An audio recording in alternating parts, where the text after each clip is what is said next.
Welcome to Angeles world. ഞാൻ ഇന്ന് ചെയ്യാൻ പോകുന്നത് നേന്ത്രപ്പഴം വെച്ചിട്ട് പായസം ഉണ്ടാക്കാനാണ്. അപ്പോൾ എൻ്റെ വീഡിയോ സബ്സ്ക്രൈബ് ചെയ്യാത്തവരെ സബ്സ്ക്രൈബ് ചെയ്യുക, ഷെയർ ചെയ്യുക, ലൈക്ക് ചെയ്യുക. പിന്നെ നമുക്ക് നേന്ത്രപ്പഴം പായസം ഉണ്ടാക്കാനായിട്ട് പോവാം. പഴപ്പായസം ഉണ്ടാക്കാനായിട്ട് 4 നേന്ത്രപ്പഴം എടുത്തിട്ടുണ്ട്. ആ നേന്ത്രപ്പഴം ഞാൻ പുഴുങ്ങിയിട്ട് അത് നന്നായിട്ട് നമുക്ക് ഉടച്ച് കിട്ടണം. മിക്സിയിൽ അടിക്കാൻ പാടില്ല, നന്നായിട്ട് ഉടയ്ക്കുക.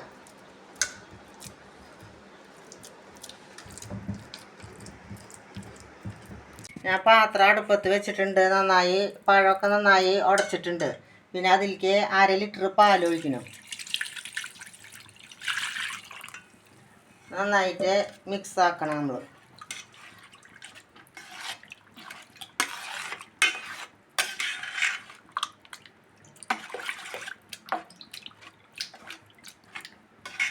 നമുക്ക് പാലിൽ ഇത് നന്നായി അലിയിക്കാൻ പറ്റിയില്ലെങ്കിൽ കുറച്ച് പാലെടുത്തിട്ട് കട്ടയായിട്ടുള്ള നേന്ത്രപ്പഴത്തിൻ്റെ കഷ്ണങ്ങൾ നമുക്ക് മിക്സിയിൽ അടിച്ചിട്ട് ഇതിൽ കൂട്ടാണ്ടാ.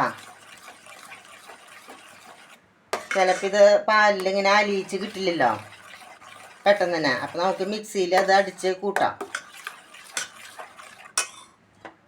പിന്നെ അതിലേക്ക് വെല്ലം ഉരുക്കിയത് അരിച്ച് വീഴ്ത്താം.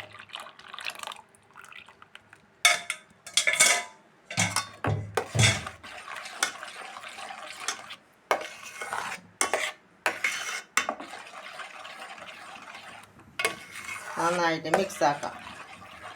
ഇതൊന്ന് തിളയ്ക്കണം. പിന്നെ അതിലേക്ക് ഒരു 3 ഏലക്കായ പഞ്ചസാരയിൽ പൊടിച്ചു വെച്ചിട്ടുണ്ട്, അതിടാം.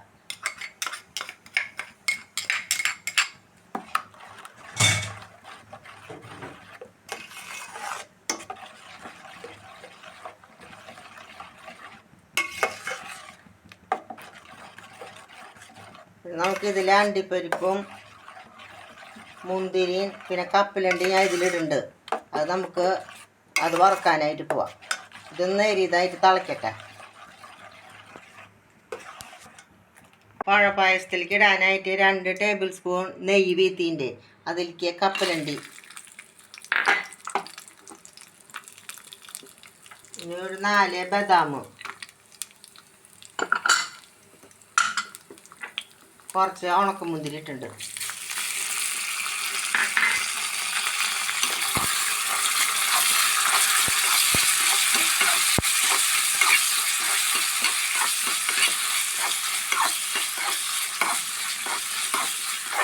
അപ്പോൾ നമ്മൾ വെച്ച പഴത്തിൻ്റെ പായസം ചെറുതായിട്ട് തിളച്ചിട്ടുണ്ട്.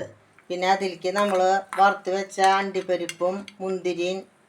അണ്ടിപ്പരിപ്പല്ല കപ്പലണ്ടിയും മുന്തിരിയും ബദാമും ഇതിലിടാം.